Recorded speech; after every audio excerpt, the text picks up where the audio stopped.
vamos a la forma como usted se presenta. La consigna de su campaña es muy solemne, es muy contundente. Sabremos cumplir. Uh-huh. ¿Por qué? ¿Por qué le eligieron usted y su equipo? Porque en esto de una elección la gente diferencia. Se vota por convicción, porque se lee la propuesta, pero también por contraste. Y una de las características en este último gobierno, o que se arrastra desde la última campaña electoral, es que varias de las cosas que se plantearon como temas centrales en la campaña electoral no se cumplieron. O sea, acá hay una crítica implícita al gobierno de Luis Lacalle Pou. Es el llamado a la responsabilidad cuando alguien plantea algo en campaña electoral que después se pueda llevar adelante. Ahora, y no por conseguir 3 votos más, hacer planteos que ni siquiera tuvieron la rigurosidad del análisis como para ver si se podía cumplir o no se podía cumplir. Ahora, el Frente Amplio también incurrió en ese tipo de promesa no cumplida, ¿no? Por supuesto, Pienso, eso pasa Tabaré siempre. Vázquez 2014, ¿no? Prometió una caída del 30% en los hurtos y en las rapiñas, y no, eso no pasó, al contrario. No puede. Pero es distinto porque uno se plantea una meta. Una cosa es plantearse una meta, otra cosa es decir, acá no va a pasar tal cosa, como por ejemplo decir, no vamos a subir la edad jubilatoria, que no estoy hablando del tema en sí, sino el sentido de la responsabilidad y lo que implica cuando alguien plantea de manera tan tajante que acá vamos a bajar el déficit fiscal. O que no se van a subir impuestos o que no se van a subir tarifas. Ese tipo de cosas que de repente están buenas y como expresión de deseo las puedo entender. En el caso de alguien como en mi caso, yo tengo que tener mucho cuidado de esas cosas cuando las digo, porque la gente puede entrar no a dejar de votarme, sino a empezar a dejar de creer. En el mundo estamos asistiendo a una crisis de representatividad de los partidos políticos fruto de muchas cosas, pero una de esas es esto, que se subestima la inteligencia de la gente o del ciudadano, el que va a votar, se subestima cuando se plantean cuestiones tan simples y tan sencillas como por ejemplo decir, no aumento impuestos, no aumento tarifa, no. Y bueno, ahí hay que tener mucho cuidado y por eso nos centramos y surgió de una idea que la tejí para las palabras de la noche de la elección. ¿Fue una idea suya, directamente suya? Entonces, es un mensaje dirigido sobre todo a quienes en la primera vuelta votaron a otros partidos o votaron en blanco. ¿A quiénes para todos? Para todos. ¿Cuál es nuestro planteo?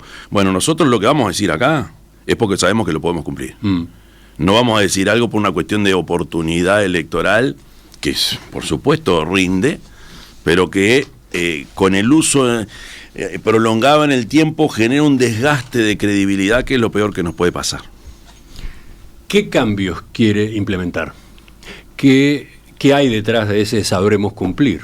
¿Qué transformaciones se propone llevar a la práctica en Uruguay? ¿Usted, el Frente Amplio? En líneas generales, acá hay una mezcla de posición filosófica y a su vez de propuesta concreta. El mundo de hoy nos exige cosas que antes quizá no nos exigía.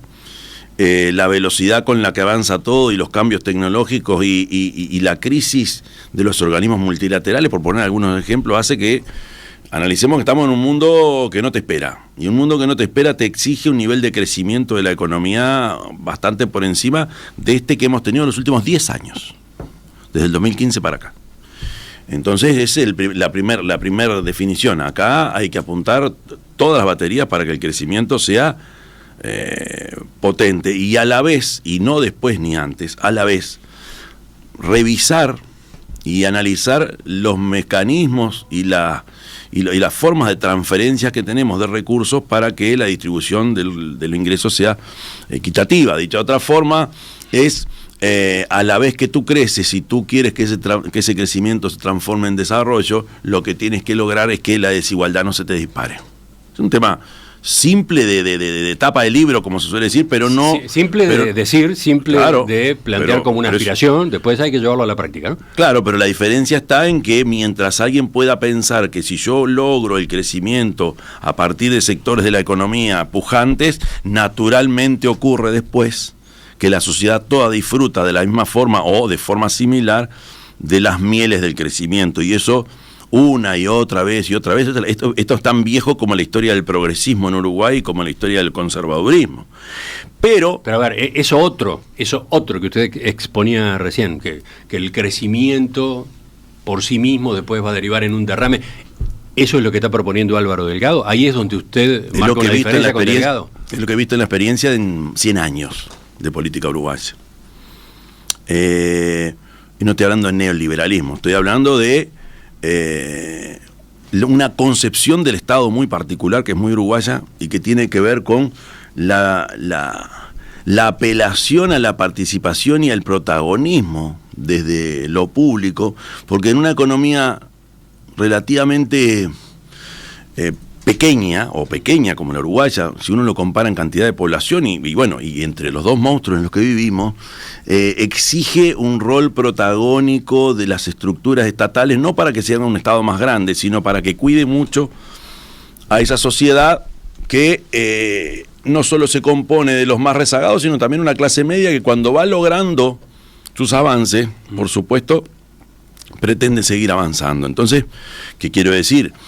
Que históricamente se ha visto que las veces que el Partido Nacional llega, o el Partido Blanco llega al gobierno, hace una revisión de esa concepción de Estado benefactor, por decirlo de una forma, o aquel rol del Estado, el escudo de los débiles, lo revisa, lo analiza, lo pone en cuestión, y está bien porque la ciudadanía lo lleva al gobierno.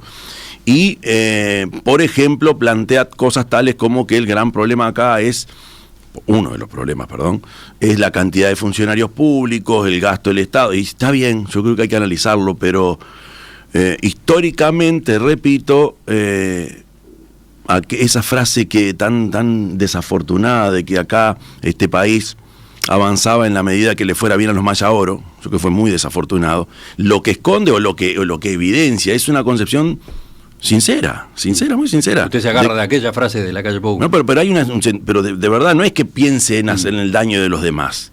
Considera que naturalmente ese proceso de crecimiento de algunos sectores después le hace un beneficio o genera un beneficio general le pregunto del que todos podemos disfrutar. Él después ha señalado que la frase se malinterpretó, ¿no?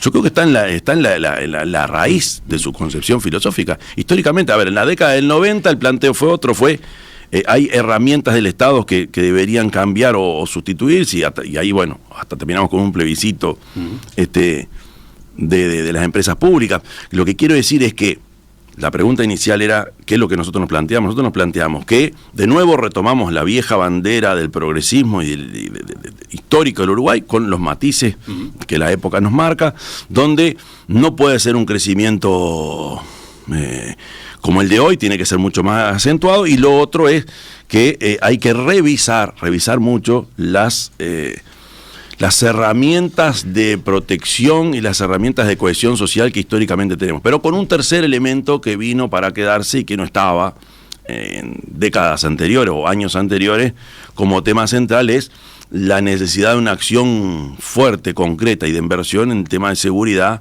que si bien siempre estuvo en los planteos de los partidos políticos, aparece como, no digo que lo sea, aparece como una emergencia nueva, ¿no? Vamos por partes entonces. Usted enfatiza, igual que otros partidos, en que es necesario que la economía uruguaya pase a crecer a tasas más altas de las de los últimos 10 años. ¿Cómo?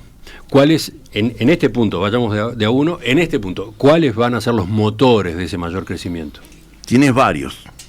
Yo creo que lo primero es analizar lo que históricamente y lo que clásicamente o lo que es una marca en el orillo del ser de la República Oriental del Uruguay. Estamos hablando ahí de la producción de bienes que históricamente han sido nuestro distintivo, y ahí tienes producción agropecuaria como actividades centrales, con la novedad de la llegada de la celulosa como un actor potentísimo. Ahí hay que buscar estrategias para cada uno de los sectores, y no son las mismas. Por ejemplo, plantearnos sí o sí acercar cada vez más la ciencia y la tecnología al servicio de, por ejemplo, nosotros en el periodo de gobierno del Frente Amplio se puso la trazabilidad del ganado, y quizá no nos hayamos dado cuenta que hoy tenemos otra oportunidad a partir de esa trazabilidad, por ejemplo, de que en donde se consuma ese producto uruguayo que tiene trazabilidad, se va a poder constatar también si la zona de donde viene dadas los nuevos requerimientos de la economía mundial, si la zona de donde viene es libre de deforestación o no. Porque ya nos empezaron a exigir eso. ¿Cómo haces tú para mostrar que lo que están consumiendo? Bueno, la mejor forma es tener ya los adelantos, que la trazabilidad nos avanza y mucho, porque la gente va a cruzar, o en el mundo van a cruzar la información de los datos que se tiene, de dónde se crió ese ganado, y qué tal es la realidad de esa zona donde se produjo. Por otra parte, todos coincidimos, y cuando digo todos, que este país no puede seguir esperando a ver cuál es la mejor fórmula para hacer funcionar la ley del riego. En este país, si no se riega, vamos a seguir con esos niveles de producción, o por lo menos tendremos algunos empujes, pero no vamos a crecer mucho. Hay que hacer crecer la superficie destinada al arroz. Yo estoy hablando de miles de hectáreas que tendríamos que hacerlo, porque entendí que es un producto que no tiene techo y que la colocación en el mundo está asegurada y con una calidad muy parecida a lo que uno habla cuando habla de la calidad de la carne.